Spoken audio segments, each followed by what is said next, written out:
Olá mais uma vez, vamos continuar com as nossas aulas de História do Brasil, aulas voltadas para o ensino médio. Então, a aula desta ocasião é de número 12, Sociedade Mineradora. E só para te situar, aqui a gente começa falando sobre o século de número 18, os anos 1700, só para ser mais generalista. E ali houve então a exploração do ouro no Brasil nessa época de uma maneira mais intensiva, de maneira que a região das Minas acabou crescendo muito economicamente. A colonização ela foi indo cada vez mais rumo ao interior do país, novas cidades foram surgindo e muitas até hoje. Você, por exemplo, mora em Minas ou teve a oportunidade de ir a Minas Gerais, você vai observar que há muito do legado dessa época ainda hoje, seja artístico, arquitetônico, a própria estrutura da cidade já aponta para isso, né? O seu esplendor, problemas, tudo demonstrando essa ligação com a mineração. Aqui eu trago uma imagem e você confira, por favor, dando pausa no vídeo. E entramos aqui no primeiro tópico após a introdução.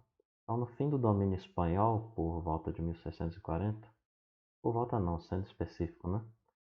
Portugal estava em grave crise econômica e os preços do açúcar acabaram caindo por causa da concorrência da produção antilhana, que fez a oferta do produto aumentar muito no mercado internacional. E aí, buscando novas fontes de riqueza, o governo português ele revigora o antigo sonho de encontrar ouro na América Portuguesa.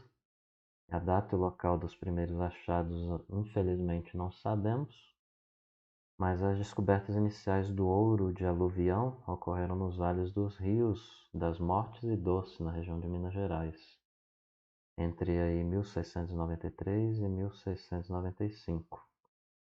De acordo com Warren Dean, ao descrever o trabalho da exploração do ouro de aluvião, ele afirma que as turmas de escravos trabalhavam com água pelos joelhos nos leitos dos riachos e recolhiam cascalho e água em bacias chatas e cônicas de madeira que eram agitadas e novamente cheias até restar apenas os flocos de ouro mais pesados. Foram africanos da Costa do Ouro que ensinaram seus proprietários a batear e se mostraram peritos em localizar minas.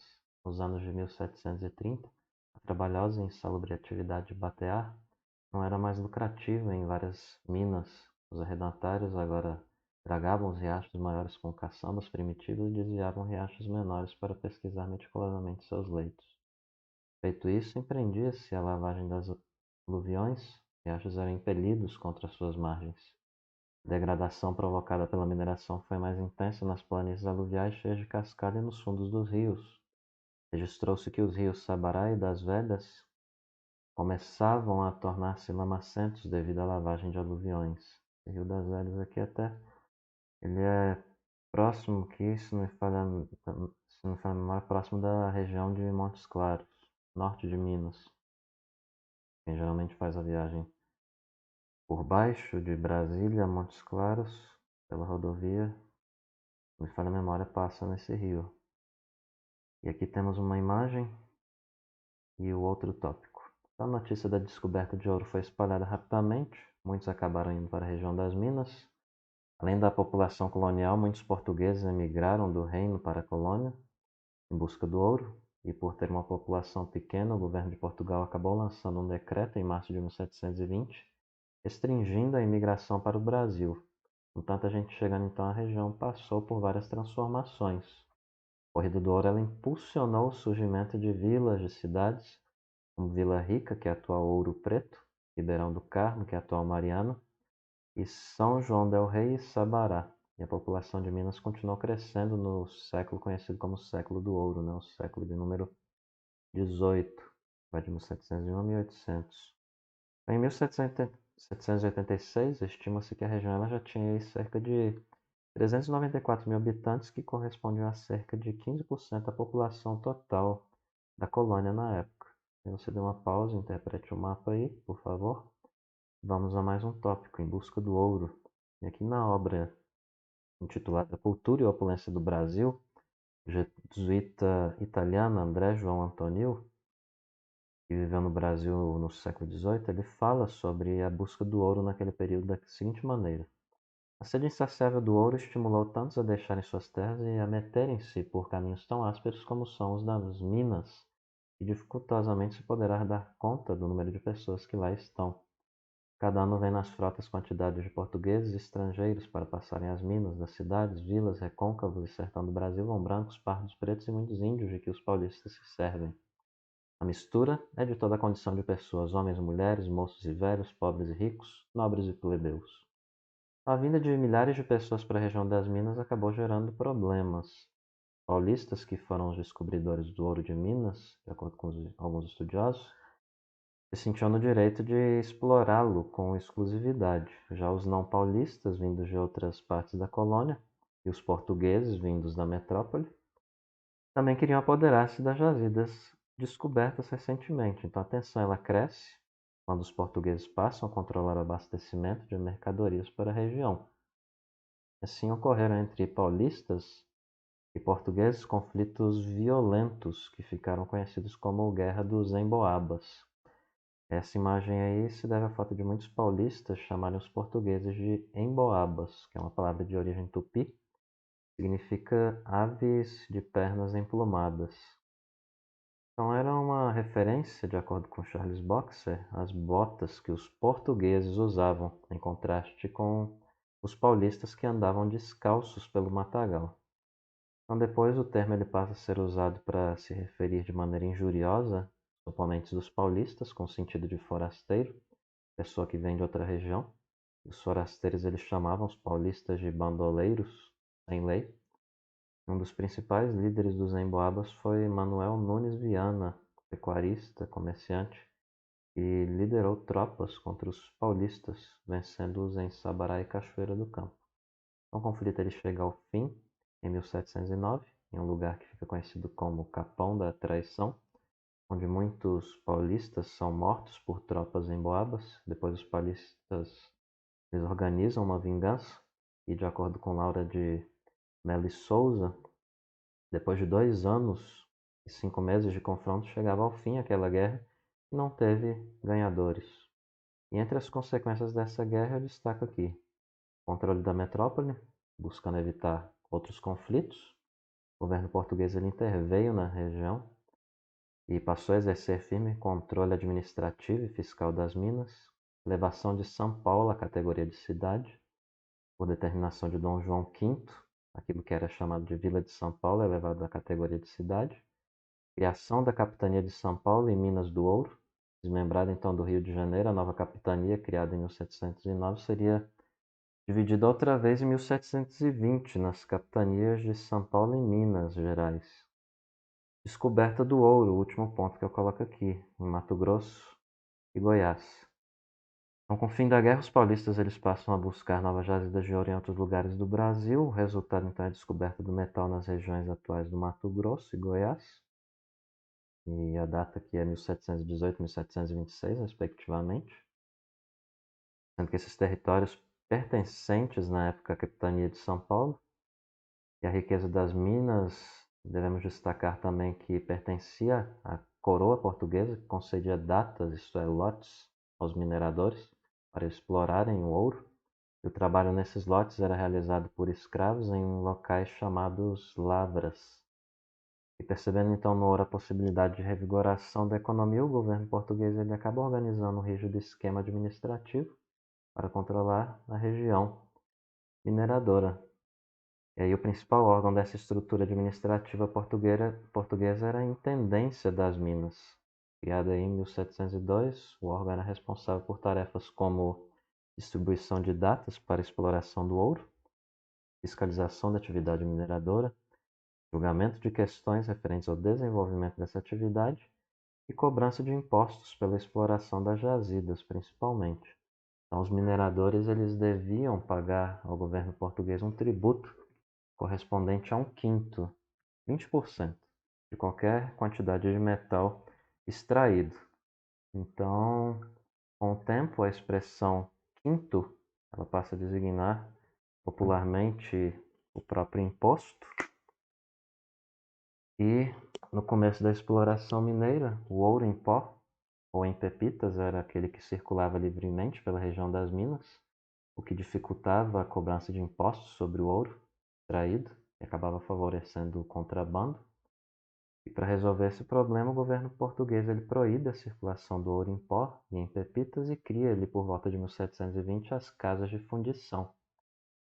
E nesses lugares o ouro era fundido, transformado em barras de ouro, e ao receber essas casas de fundição, elas retirariam a parte correspondente ao imposto cobrado pela Fazenda Real, isso é, pela coroa. Sendo que o restante recebia um selo que comprovava o pagamento daquele dito quinto, né? Podendo ser legalmente negociado.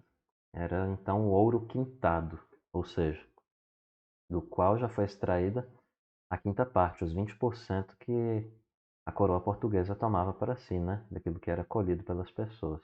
Então, quem fosse encontrado com ouro em pó ou em barras não quintadas, sem essa marca, né? Essa, esse selo oficial, então sofria aí penas severas que iam desde a perda dos bens, todos os bens, até mesmo o exílio para sempre, em colônias portuguesas na África. E você tem uma fachada aí de uma casa de fundição, né? De Mariana. O anúncio da criação das casas de fundição acaba causando insatisfação entre os mineradores, que consideravam que essa medida dificultava a circulação e o comércio do ouro na capitania, facilitando a cobrança de impostos. Esse descontentamento ele levou à revolta de Vila Rica em 28 de junho de 1720. Aí cerca de 2.000 revoltosos, comandados pelo tropeiro português Felipe dos Santos, conquistam a cidade de Vila Rica. O grupo, que era composto de donos de grandes lavras de grande parte da população, incluindo aí vários escravos armados por seus senhores, exigia do governador da capitania de Minas, na época o Pedro de Almeida Portugal, chamado Conde de Assumar, a extinção das casas de fundição. Aí, apanhado de surpresa, esse governador finge aceitar as exigências, promete acabar com as casas de fundição, só para ganhar um tempo, né, para organizar tropas e reagir. E aí, pouco depois, os líderes do movimento então são presos. Felipe dos Santos é condenado, enforcado e esquartejado em praça pública, no dia 16 de julho de 1720. Mais uma imagem a título de informação. E a partir de 1729 são encontradas também jazidas de diamante no Arraial do Tijuco, atual cidade de Diamantina. O governo português ele também teve dificuldade para controlar a cobrança de impostos sobre essa pedra preciosa. E a grande quantidade delas, desse tipo de pedra, né? Escondida também da fiscalização por mineradores que deixavam de pagar o quinto, que era cobrado pela Fazenda Real, e aí em 1739 o governo português decide entregar a extração dessas pedras preciosas a particulares. E a extração era permitida por uma espécie de contrato de exploração, estabelecia a figura de um contratador responsável pela exploração dos diamantes e pela entrega de parte dessa produção para a coroa. Esse sistema ele dura até 1771, quando a coroa portuguesa assume diretamente a extração diamantina e cria a chamada Intendência dos Diamantes, um órgão que passa a ter muitos poderes sobre a população do distrito diamantino. Seus fiscais eles podiam confiscar, por exemplo, bens, controlar a entrada e saída de pessoas do distrito, mas nem mesmo essas medidas fizeram com que o contrabando de diamantes terminasse. Só da capitania de Minas Gerais foram extraídos aí, de acordo com alguns estudiosos, cerca de 160 quilos de diamantes entre 1730 e 1830. Sendo então aí os habitantes de Minas Gerais aqueles que organizaram também as atividades, principalmente em torno do ouro, fazendo surgir na região núcleos urbanos como Vila Rica, Congonhas do Campo, Ribeirão do Carmo, Sabará e São João del Rei. A região mineira então virou um excelente mercado comprador de alimentos, roupas, ferramentas e vários outros produtos fornecidos por vários comerciantes de Portugal e da colônia. Já no Nordeste, a produção açucareira ela originou uma sociedade de cunho mais rural, com domínio dos senhores de engenho, enquanto que em Minas a exploração do ouro leva as pessoas a uma formação de sociedade mais tipicamente urbana, pessoas de diferentes situações socioeconômicas, da qual faziam parte desde mineradores, comerciantes, até mesmo quituteiras, carpinteiros, ferreiros, pedreiros, padres, militares, funcionários da coroa e advogados. E como base dessa sociedade havia um grande número de escravos africanos, obviamente. Estima-se que em 1786, os africanos eles representavam quase metade da população total da capitania de Minas, de acordo com o IBGE. E na sociedade que se desenvolveu na região das Minas, a ascensão social ela era possível, porque uma pessoa podia ficar rica, extraindo ouro, né, e diamantes, ou até mesmo com o comércio e o artesanato. E comparada com o trabalho do açúcar, a atividade nas minas, minerando, né, exigia menor quantidade de equipamentos, instalações e mão de obra. E assim os investimentos necessários para entrar nesse tipo de negócio eram menores do que aqueles que estavam ligados a um engenho para a produção de açúcar. E isso permitia que um número maior de pessoas então tentasse a sorte com a mineração. Mas, apesar disso, né, contudo, fazendo essas redundâncias, né, concentração de riqueza foi uma das marcas da sociedade administradora, mas mineradora, já que a maioria das lavras importantes pertencia a ricos senhores. É que mais uma vez eu trago a Laura de Mello e Souza, a qual sustenta que o que predominou no conjunto dessa sociedade não foi a riqueza, mas a pobreza. E mesmo no auge da economia do ouro, que vai de 1733 a 1748, a maior parte da população livre de Minas era constituída de gente pobre. Desempenhava funções de comerciantes, artesãos, por exemplo. Aqui você tem uma cena do filme Chica da Silva, que pode ser assistido, relacionado a essa temática que estamos tratando. E aí vamos adiante. No decorrer do século XVIII, com a intensa exploração aurífera de ouro, até as maiores jazidas da colônia elas foram se esgotando. E como consequência, na segunda metade do século XVIII, a produção do ouro diminui. O governo português, acreditando que a escassez do metal ocorria por causa do contrabando e da negligência com o trabalho, continua aumentando as formas de controle sobre os mineradores, sendo que a pressão ela ocorria de duas maneiras: uma cota mínima anual. Em 1750, o soberano português ele determinou que a soma final do quinto tinha que atingir pelo menos 100 arrobas de ouro por ano. E com o progressivo esgotamento das jazidas, os mineradores tiveram dificuldade de extração suficiente do ouro para cobrir essa cota, né, mínima atual. E a maioria não conseguindo pagar o tributo, acaba contribuindo então para o acúmulo de dívidas, isso, né?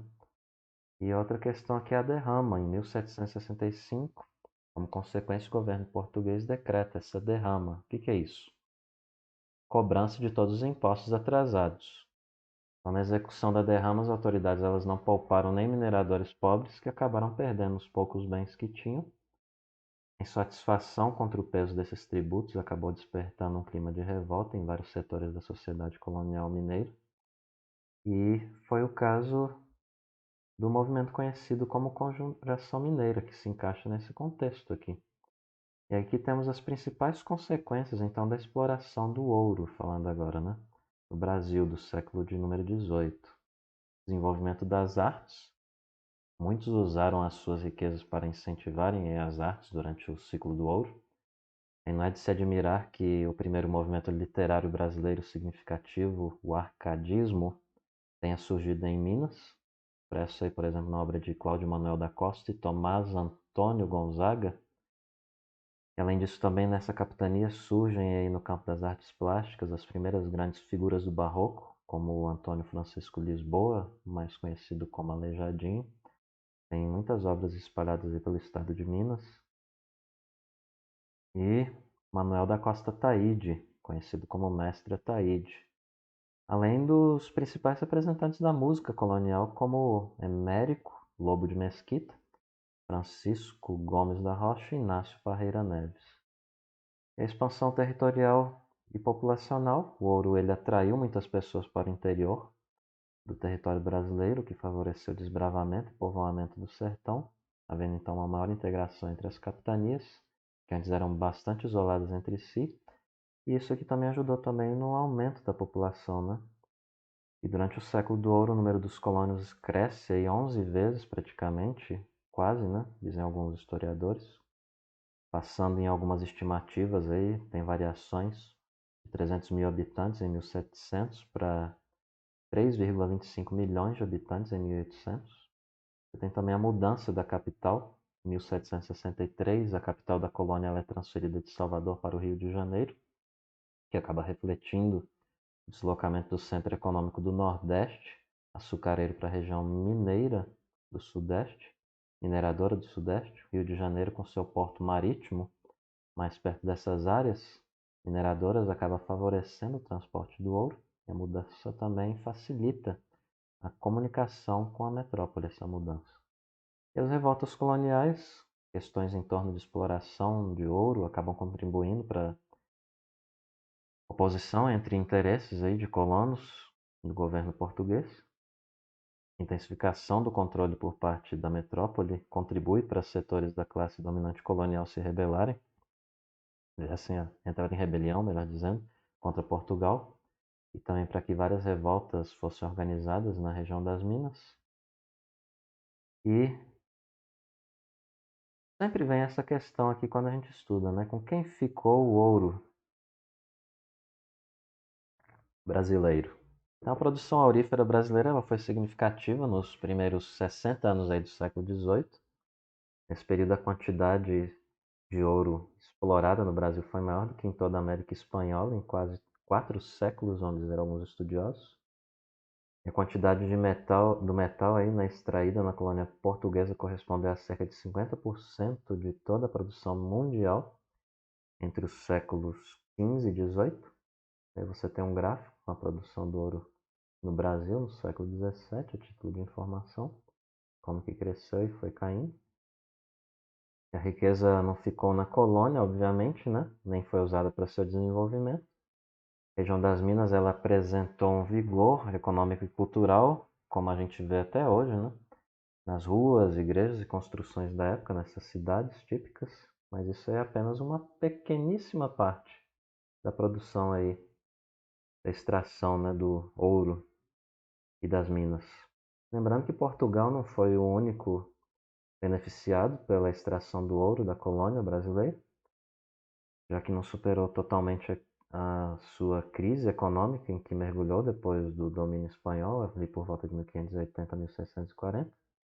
Os lucros do ouro brasileiro acabaram aí sendo usados pela economia portuguesa como uma forma de equilíbrio momentâneo, mas não foi o suficiente para livrar Portugal da estagnação aí e da dependência em relação aos ingleses.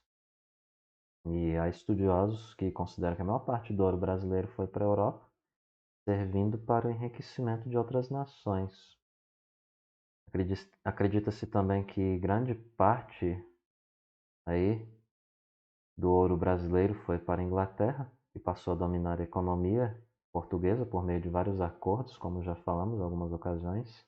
Tratado de Methuen, falando de maneira bem portuguesa, 1703, exportando produtos agrícolas para o mercado inglês, importando dos fabricantes britânicos manufaturas por preços elevados. Os governantes de Portugal acabavam ficando sempre em dívida com os seus parceiros, e para pagar essa dívida eles recorriam constantemente ao ouro do Brasil, e aí o ouro do Brasil, em grande parte, se explica que foi para os ingleses, contribuindo então para o desenvolvimento do processo de industrialização da Inglaterra. E com relação à não industrialização de Portugal, as condições expressas no Tratado de Methuen não foram os únicos fatores responsáveis pelas dificuldades do reino português nesse setor. As causas da não industrialização portuguesa são mais amplas e mais antigas. Só que a gente não tem espaço suficiente para tratar sobre isso, e a gente encerra essa aula aqui com a questão da revisão, como a questão do Enem de 2010. Aí você pause e leia aí, por favor, cada slide. Você acha isso tranquilamente na internet, tem como explicações também sobre isso. E se você quiser saber a resposta, é só conferir, se não, pause agora. Eis a resposta. E concluímos aqui a aula de número 12 de História do Brasil. É uma aula que geralmente é dada no primeiro ano ainda do ensino médio, no final do primeiro ano do ensino médio, esse assunto. Estamos encaminhando aqui para o fechamento desse bloco de assunto de revisão do primeiro ano, no caso do terceiro, né? E é isso aí. Espero que você tenha entendido. Qualquer questão estou à disposição, seja nas redes sociais ou nos comentários. Até logo.